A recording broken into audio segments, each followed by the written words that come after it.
Hello everyone. I welcome you all to this lesson. Today I am going to take up the topic Night of the Scorpion, which is written by Nizam Ezekiel. In this lesson, I will discuss line by line explanation, word meanings, poetic devices, theme, and moral of the poem. So here I begin. First of all, I will discuss the title of the poem Night of the Scorpion, composed by Nizam Ezekiel. Night of the Scorpion, composed by Nizam Ezekiel, the title of the story is quite tricky. First of all, it is not about the scorpion as it seems to suggest. Scorpion is not at the center of the poem. The poem is actually about the irrational behavior of the ignorant villagers and about the mother's selfless love, affection, and care for her children. This poem is set up in rural India and describes the religious belief of the people in rural community. Now a brief introduction about the poet Nizam Ezekiel. Nizam Ezekiel was born in 1942 and died in 2004. He was an Indian poet, actor, playwright, editor, and art critic who was an important figure of post-independence Indian writing in English. He received the Sahitya Akademi Award in 1983 for his poetry collection, Latter Day Slams. Now a brief description about the poem Night of the Scorpion. Night of the Scorpion is about the night when the poet's mother in a poor village in India was stung by a scorpion years ago. When the poet was a child, he witnessed the brutality of his neighbors who did not allow his father to take his mother to the hospital after being stung by a scorpion. His village was ruled by superstitions, and there was hardly anyone who was not superstitious. It was believed that if one suffered, it was good, because that way one can burn one's sin away and can enter the eternal life. The poem shows when a critical situation arises, human beings are always willing to help one another. The ordinary villagers show their simplicity, though they are not much help and give into superstitions. They are concerned neighbors pour into her hut to offer advice and help. All sorts of cures are tried by the neighbors, her husband, and local holy men, but the time proves to be the best healer. After 20 hours, it lost its strength. The mother finally recovered when the poison got dissolved in her blood. She finally thanked God for letting the scorpion sting her and sparing her children away. This shows the motherly care for their children. Now I start with the first stanza, and the lines are: I remember the night my mother was stung by a scorpion. 10 hours of steady rain had driven him to crawl beneath a sack of rice. Now the word meaning. Scorpion means a small creature similar to an insect that lives in hot, dry areas of the world, that has a long body and a curved tail with poisonous sting.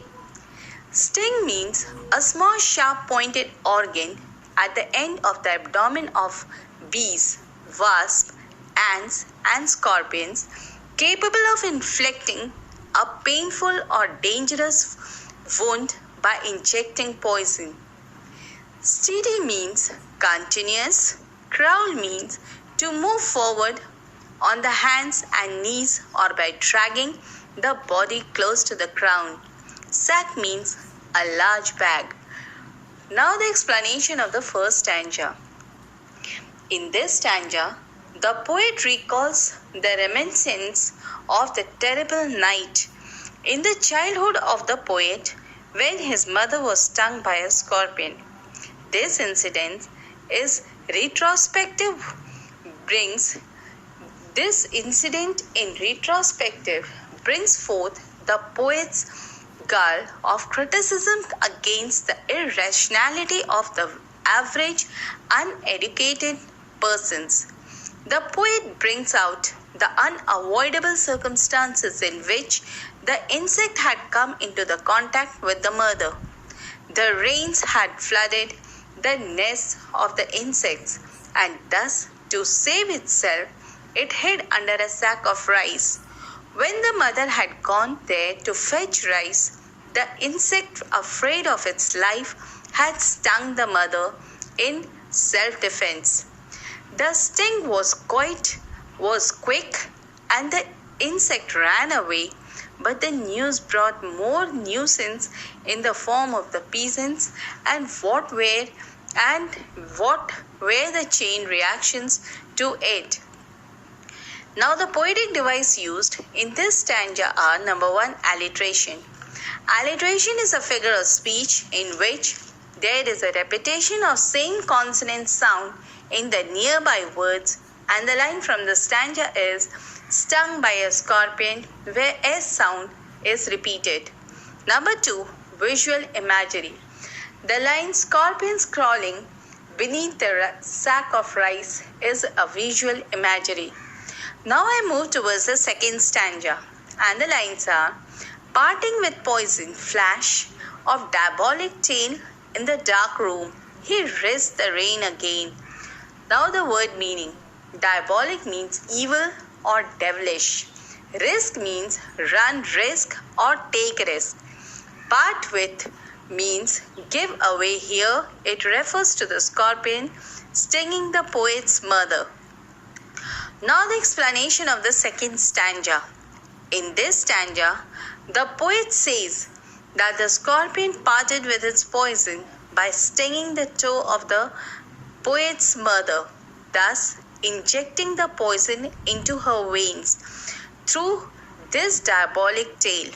He went out in the rain again. Now the poetic device. Number 1, alliteration. In this stanza, the line parting with his poison is alliteration where P sound is repeated, and diabolic tail in the dark room where D sound is repeated, and risk the rain where R sound is repeated. Number 2, personification. Personification is a figure of speech in which an inanimate object is spoken as though it were endowed with the life of the human attributes. The line from the stanza is diabolic tail, where tail has been personified as diabolic. Now I move towards the third stanza, and the lines are: the peasants came like swarm of flies and buzzed the name of God 100 times to paralyze the evil one. Now the word meaning. Peasants means the villagers or the farmers. Swarm means group. Buzzed, here it means chanted. Evil one means the scorpion is the evil one because the peasants believed that it was the incarnation of devil. Now the explanation of the third stanza.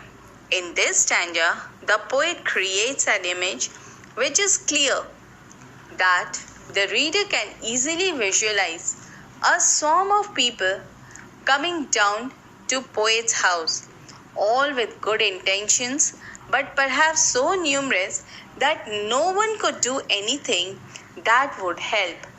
They are all devoted to the same purpose, praying in the hope of saving the mother. They believe that she was bitten, she has been inflicted by the evil one or the devil, and pray in an effort to drive him out. In this stanza, the peasants are compared to the swarm of flies because they are numerous. The comparison is the poet's expression of discontent with the peasants. He hated them because they made the night a hell for them, his father, and the most important for his mother who was suffering. The evil one is the scorpion that stung the poet's mother. It is considered evil because the people associated the sting of scorpion with that of the evil power. The prayer sounded like buzzing in the poet's ears, though the peasants meant good and swarmed around the poet's house to help the family and the victim of the sting. Their action and the intentions brought endless pain to the mother's poet. Now the poetic device used in this stanza are: number 1, metaphor. Metaphor is a figure of speech in which the words or phrases is applied to an object or action which is not literally applicable, and the line from the stanza is the evil one. Number 2, simile. Simile is a figure of speech that compares two different things by using the words like or as. In this stanza, like swarm of flies is a simile. Number 4, imagery. Sound imagery is used in this stanza, and the words from the stanza is buzzed. Number 4, hyperbole is an exaggeration of the statement not meant to be taken literally. The example from the stanza is 100 times. Now I move towards the 4th stanza, and the lines are: with candles and with lanterns, throw giant scorpion shadows on the mud-baked walls. They searched for him, he was not found. They clicked their tongues. With every movement that the scorpion made, his mother moved in mother's blood, they said. The poison moved in mother's blood, they said. Now the word meaning. Lantern means old-fashioned oil lamps. Giant scorpion shadows means the shadows of the peasants that look like a scorpion. Now the explanation of the 4th stanza. In this stanza, the poet describes the hunt that the peasants embark on in an effort to find the scorpion. They searched with both candles and lanterns, which threw shadows on the walls in the shape of a scorpion. The image of the scorpion still bring in the room in the form of shadow. The shadow is representative of their primitive fears that something evil is lurking just where they cannot see it. The search of the scorpion had failed, as they do not know, but the reader know that the scorpion had fled away at the beginning of the poem. The peasant says that the more the scorpion moves, the quicker the poison will move and spread in the body of the victim. Now the poetic device used in this stanza are: number 1, metaphor. In this stanza, giant scorpion shadows is a metaphor where giant shadow is compared to the scorpion. Number 2, imagery. The word shadow is visual imagery which is used in this stanza. Number 3, sound imagery. They click their tongues is sound imagery which is used in this stanza. Now I move towards the 5th stanza, and the lines are: may he sit still, they said. May the sins of your previous birth be burned away tonight, they said. May the sum of all the evil balanced in this unreal world against the sum of good became diminished by your pain. May the poison purify your flesh of desire. Now the word meanings. Sin means an immoral act considered to be a transgression against the divine law, which purify means to make pure, and flesh means the body. Now the explanation of the 5th stanza. In this stanza, the poet says that the people wax more philosophy by saying that the suffering of this birth would mitigate the suffering of the next. According to them, pain is directly proportional to the sins of the past life and inversely proportional to the coming life. The mother was in a mortal pain and could do nothing. The peasants believed that the poison in the mother's blood moved swiftly as the scorpion moved. They therefore wanted the scorpion to sit still. Throughout the poem, we see that the scorpion is addressed as he. This indicates that the villagers' superstitions. These people were of the opinion that a poisonous scorpion that dares to sting a woman in the darkness could only be the evil in disguise, and devils were considered more close to the humans, or at least possessing human characteristics. The sum of the evil, as understood by the peasants in the story, is a concept that each sin committed by a person is stored in the book of virtue to judge a person's eligibility to enter book of virtue, to judge a person's eligibility to enter the heaven. They prayed that the sum of the evil may be balanced in this unreal world against the sum of good that she had done.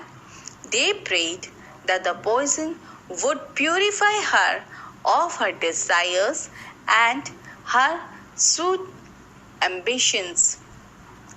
And now the poetic devices. Number 1, internal sensations.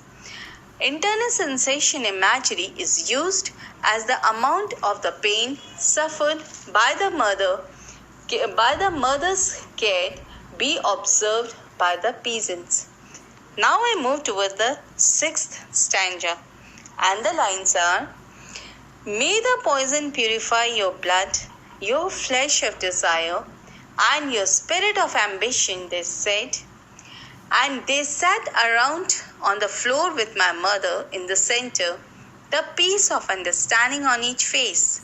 Now the word meaning. Purify means to make pure, flesh means the body, spirit refers to the mind or soul, ambition means greed. Now the explanation of the 6th stanza. In this stanza, the poet says that the villagers acknowledge that the poison is painful. Their belief is that the endurance of such pain is what will allow the woman's soul to be purified, preparing her way towards a redemptive end. At the same time, they believe that the same karmic alignment or force has ordained that she endures the pain of the poison to balance out any bad deeds that she might have undertaken in the life or her previous ones. This purification is what the villagers believe the value of the poison to be. The villagers prayed that the poison would purify her and her desires and her spirit of ambitions, and she would get rid of all the evils of desire and the spirit of ambitions. Then they sat down, forming a circle within my mother in the center, within the mother of the poet in the center. Their faces were calm and peaceful as they believed in their prayers. Although the villagers were said to see the mother's suffering, the understanding, and it was doing some good to both her body and her spirit brought peace on their face. The peasants believed that the suffering would cleanse some of her sins of the poet, birth or next birth. With her suffering, the balance of evil in the world would be reduced. It would cleanse her soul and kill the spirit of desire, which is the root cause of suffering in the world. Now the poetic device used in this stanza are: number 1, the irony.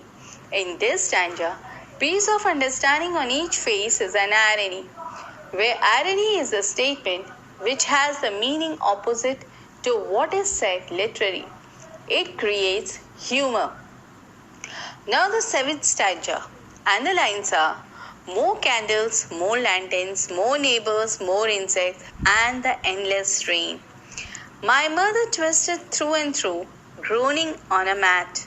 Now the word meaning. Twisted means forced out of its natural or proper shape.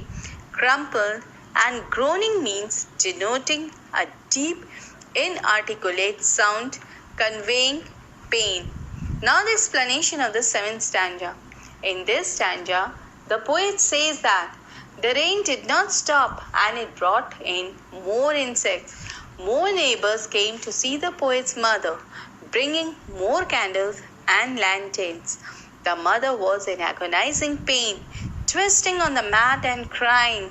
The repetition of the word more shows the poet's frustration at the fruitless effort being made by the villagers to provide relief to his mother. The scene is narrated from the point of view of a child who was purely an observer and did not take part in any action. This allows him to relate the action and the words of the peasants and his father. The mother suffers the bite of the scorpion. She groans and moans on the mat, twisting and turning in pain. Now the poetic devices. Number 1. Imagery. In this stanza, smell imagery has been incorporated by the poet, and the line from the stanza is more candles and lanterns. Number 2. Alliteration. In this stanza, more candles, more lanterns, more neighbors is an alliteration wherein sound is repeated. Now the 8th stanza, and the lines are, my father's skeptic rationalist, trying every curse and blessings, powder, mixture, herb and hybrid. He even poured a little paraffin upon the bitten toe and put a match to it. Now the word meanings. Skeptic means non-believer. Curse and blessing means spells, mantras. Herb means a type of plant used for medicinal purpose. Hybrid means a thing made by combining two different elements. Paraffin means a chemical painkiller. Now the explanation of the 8th stanza. In this stanza, the poet says that though the poet's father was a non-believer in superstition, tried all possible methods to cure the poet's mother, that is, prayers, chants, medicines, and mixture of herbs.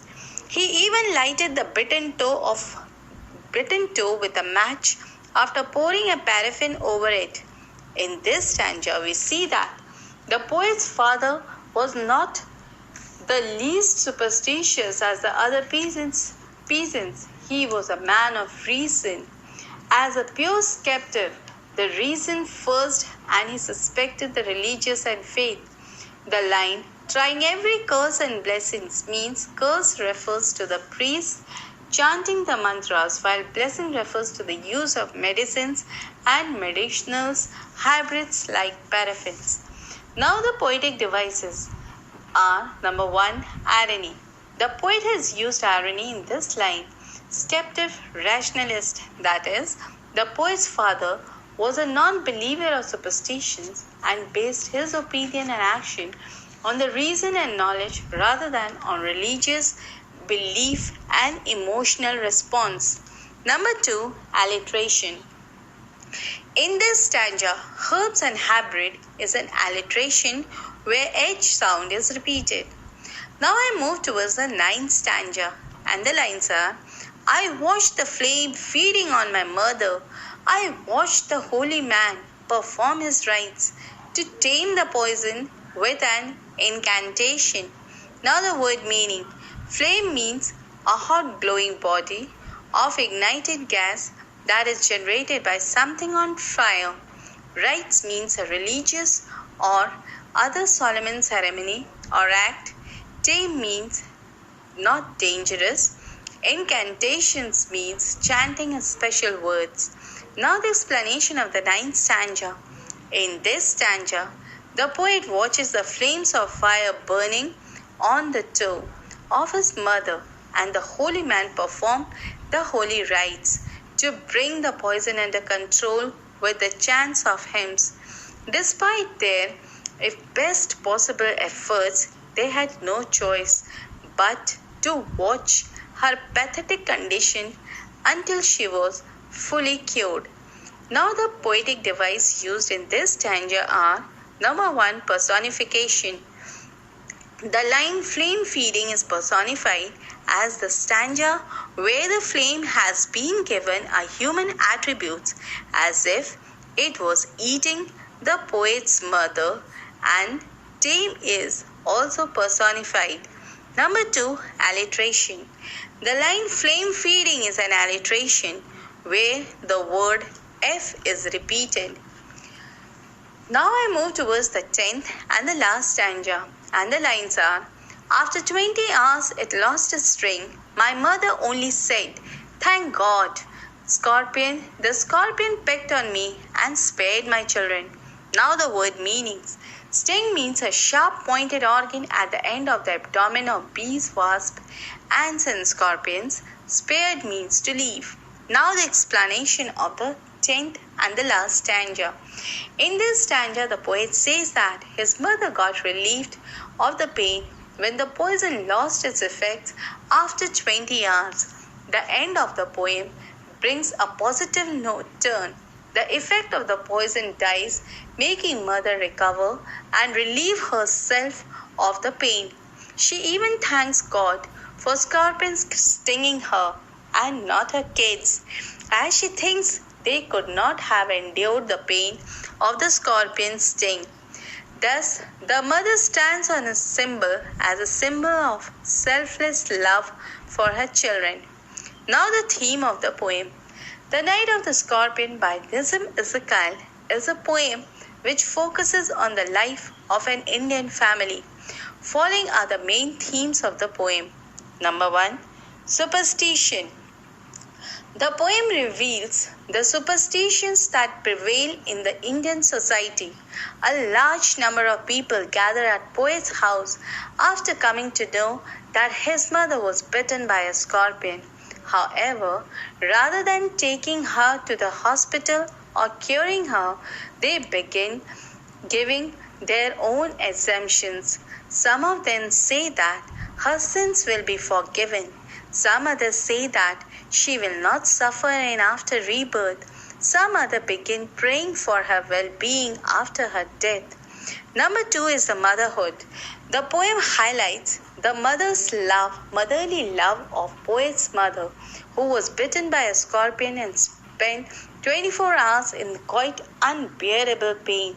However, after recovering, she does not blame the scorpion and rather says, "Thank God, the scorpion pecked on me and spared my children." Number 3 is pauper village condition. The poem Night of the Scorpion is drenched in rural background, reflecting high rural superstitious belief and ritualistic practices for a specific, vital, and concern-worthy purpose of scorpion bite.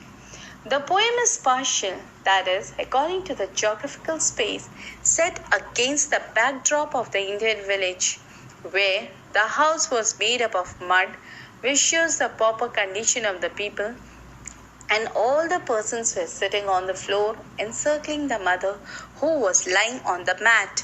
Number 4, helplessness.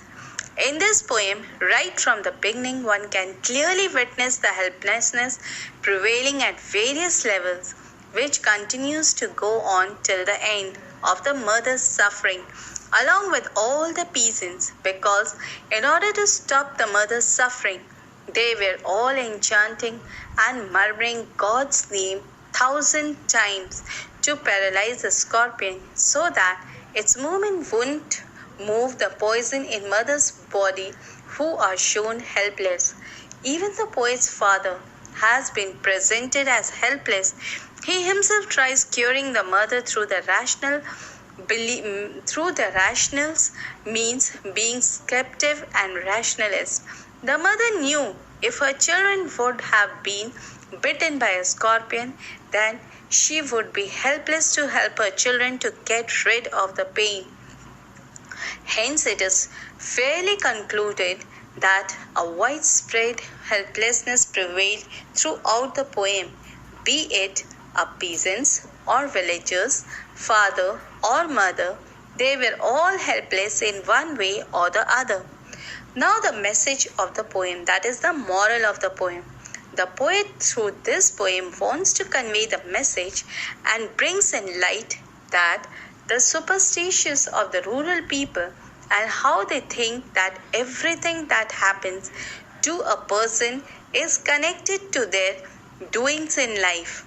It also conveys the message that how grateful the mother was to thank God that the scorpion spared her children and stung her. This shows us the eternal love of mother for her kids. The poet tries to convey that a mother will always want the best for her children and will be prepared to bear any harm.